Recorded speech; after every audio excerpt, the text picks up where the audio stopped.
guided by the fighter mentor. There are days that do not threaten a family with tragedy. They threaten it with delay, with haste, with forgetfulness, with that kind of small disorder that slowly wears away calm until no one can even tell where it began. Discipline inside a home is not decoration. It is what keeps the day from becoming a chain of erasures. It is the invisible agreement that keeps each person whole enough to face whatever comes. If this is making sense, leave a like, turn on notifications, and subscribe to the channel. That morning, the house woke up before the street noise, not out of obligation, out of the need for order. The woman folded a piece of clothing while the husband checked the schedule written on the paper stuck to the refrigerator. The 13-year-old girl separated an envelope with bus fare and her school presentation notebook. The 5-year-old boy watched everything in silence, holding one sneaker with both hands, as if it were an important part of the day. It didn't seem like much, but it was, because what holds up an ordinary day almost never looks big at first. Mental health there meant this, not letting the weight invade everything at once, knowing what could wait, what needed to be said, what had to be left for later. The family had learned this the hard way. In another time, the start of the mornings was harsh. One person spoke too loud. Another left already irritated. The teenager shut down. The little boy cried without understanding why. And the day began crooked before it even existed. Until they began changing the way they handled transitions. No need to invent perfection, just simple signals. Backpack ready the night before, clothes separated, cold water on the table, lunch defined, departure time fixed. Chaos lost ground because the family stopped negotiating with improvisation. That was the day all of this was tested outside the house. The daughter had a school presentation in the morning. The father had to start work at noon. The mother could only leave later. And the boy needed to go with the first two without turning the entire trip into a battle. On the crowded bus, nobody was relaxed, but nobody was lost either. Each person knew their role. The girl reviewed what she would say in front of class. The mother kept the boy close without fighting time. The father held the bag with the materials and looked out the window, like someone who understands that some days only work when no one tries to control everything at once. At school, the hallway felt bigger than usual.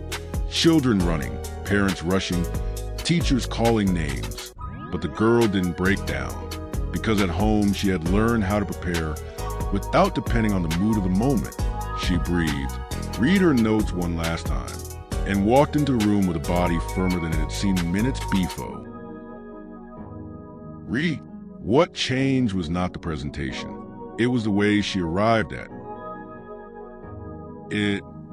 Discipline, in that family, was not harshness.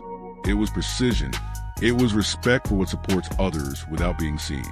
It was a silent care of adjusting what was necessary before the problem grew. The ability to remain attentive even without recognition. And the maturity to understand that stability is almost always born from small corrections repeated every day.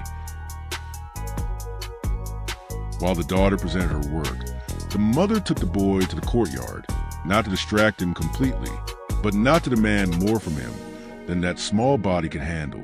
She sat on a bench, opened the water bottle, and let time pass without turning it into guilt. Sometimes, caring means not rushing someone who is still learning how to cross their own day. On the other side of the building, the husband checked a work message and then put the phone away again. Not because everything was solved, because he had learned that interrupting your own attention all the time is too costly. Some things are urgent, and some only seem urgent because they steal energy. He already knew the difference. That was what changed the way the house functioned.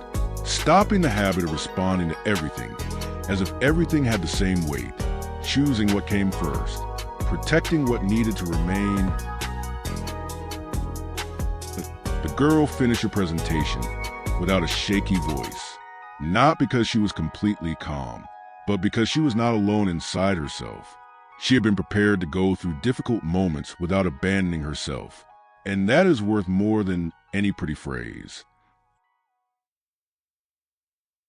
After that came the way back home, the tired little boy on his father's lap for a few minutes, the girl in silence, already relieved, the mother checking the time and not wasting energy on what could not be changed. There was tiredness, but there was also a kind of living structure holding everything in place.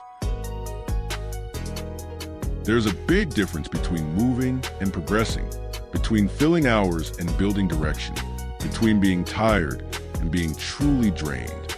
Many people spend a whole day in activity and still end it with no presence, no clarity, and no sense of progress.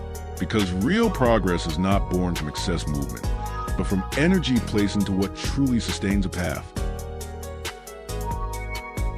That night, the house did not celebrate with noise. The mother put away the lunch boxes. The father left his work clothes folded for the next day. The girl put her materials in her backpack before bed. The boy lined up his shoes on his own, in his own way, and went to bed earlier. It did not look like victory, but it was, because everyone had reached the end of the day whole. Focus works that way too. It is not constant tension. It is remaining with what matters while everything else tries to distract you. It is continuing to look at what needs to be adjusted until the right shape appears. And when that happens, the mind stops running in circles and begins to sustain a clear direction, firm enough to cross the noise without getting lost in it. Mature discipline understands this. It does not force. It aligns. It does not trample. It preserves. It does not need noise to exist. It proves itself in what remains stable when everything around it tries to become excess. Breathe now, slowly. Inhale, hold, exhale. Feel the mind lose a little of its hardness.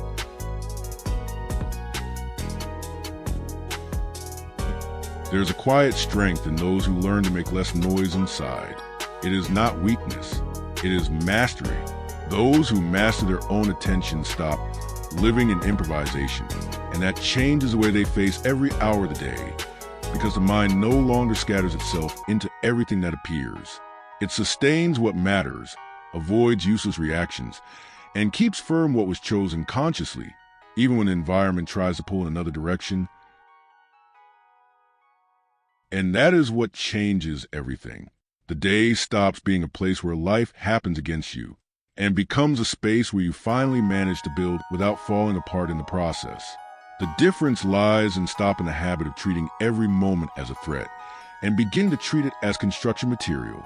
In this way, what once exhausted and fragmented you start serving as a foundation for something more stable, clearer, and more truly yours, without requiring you to lose yourself just to keep going. Those who learn to align their own rhythm stop surviving the day and begin shaping it from within. When that happens, even ordinary tasks gain definition and stop feeling like a chaotic sequence of obligations.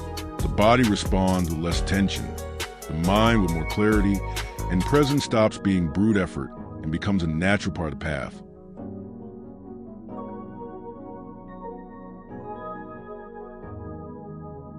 And presence, when maintained, becomes silent support. It does what excess never can. It organizes from within, strengthens what was fragile, and creates space for change to stop being desire and start becoming reality. If this idea reached you, do not let it go so easily. There are things that do not need urgency to change a life. They only ask for presence.